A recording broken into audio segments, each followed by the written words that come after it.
आलमी मंजरनामे से। इसराइल के वजीर दिफा इसराइल कॉन्टस ने इसराइल के सुप्रीम लीडर आयतुल्ला अली खामनाई को बराह रास्त शहीद करने की धमकी दे दी है।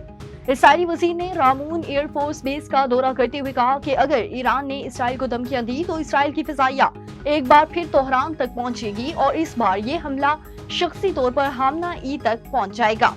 इसराइली अखबार को इंटरव्यू में कॉन्टस का कहना था कि मैं यहाँ से खामनाई को एक वाज़ेह पैगाम देना चाहता हूँ, अगर आप इसराइल को धमकियां देते रहे तो हमारे तैयारे तोहरान तक दोबारा पहुंचेंगे और इस बार ये आप तक भी शख्सी तौर पर पहुंच जाएगा। ये धमकी ईरान के साथ 12 दिनों तक जारी रहने वाली जंग के पस मंजर में दी गई, जो 13 जून को इसराइल के ईरान के फौजी और जौहरी तंसीबात पर हमले के बाद शुरू हुई थी। चीन में मुस्तकिल शहरी रिहायशों का तनासुब बढ़कर 67% तक पहुँच गया। चीन इस वक्त शहरी इलाकों को तरक्की में मेयार और कारकर्दगी की बेहतर बनाने पर तवज्जो मरकूज कर रहा है ताकि आवाम के लिए मजीद सहूलियात का हुसूल मुमकिन हो सके।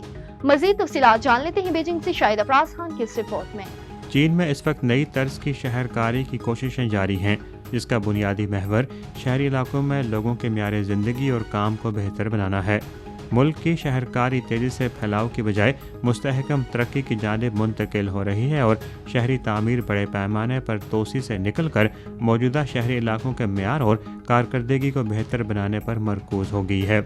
इस दौरान अवाम पर मरकूज़ नुक्ता नज़र अपनाने, शहरों की मुनफरद खसूसियात को फ़रोग़ देने, इंतज़ामी सलाहियतों को बढ़ाने और बाहमी हमाहंगी को मजबूत करने पर ज़्यादा तवज्जो दी जा रही है। चीन के नई तर्ज की शहरकारी दरअसल अवाम पर मरकूज़ हिकमत अमली है। लोगों की रोज़मर्रा ज़िंदगी की ज़रूरियात पर तवज्जो दी जा रही है और शहरों को इस अंदाज से तरक्की देने की कोशिशें की जा रही हैं जिससे मुख्तलिफ तबकात की ज़रूरियात पूरी हों। रवायती तौर पर ज़र मुल्क चीन में 1970 की दहाई के आखिर में इस्लाहात और खुलेपन के बाद शहरकारी में तेज़ी आई। एक दहाई कबल मुल्क की शहरी आबादी देही आबादी से तजावुज़ कर चुकी है। 2024 तक मुस्तकिल शहरी रिहायशियों का तनासब बढ़कर 67% तक पहुँच चुका है। चीन इस वक्त शहरकारी की जदीद कोशिशों को तेज़ी से आगे बढ़ा रहा है, जिसमें डिजिटल तब्दीली भी एक अहम मरहला है, जिससे शहरियों के लिए नुमाया माशी समाजी समरात लाए जा रहे हैं। Shahid Afraz Khan, A1 TV, Beijing. और गजा में भूख अफलास के डेरे, गजाई किल्लत से मजीद 5 बच्चे दम तोड़ गए। इसराइली नाकाबंदी के दौरान गजाई किल्लत से शहीद अफराद की तादाद 133 हो गई। शोधा में 87 बच्चे भी शामिल हैं। सहूनी फोर्सेस की वहशियाना कार्रवाइयां न थम सकी। एक रोज में मजीद 88 फलस्तीनी शहीद जबकि 374 जख्मी हो गए।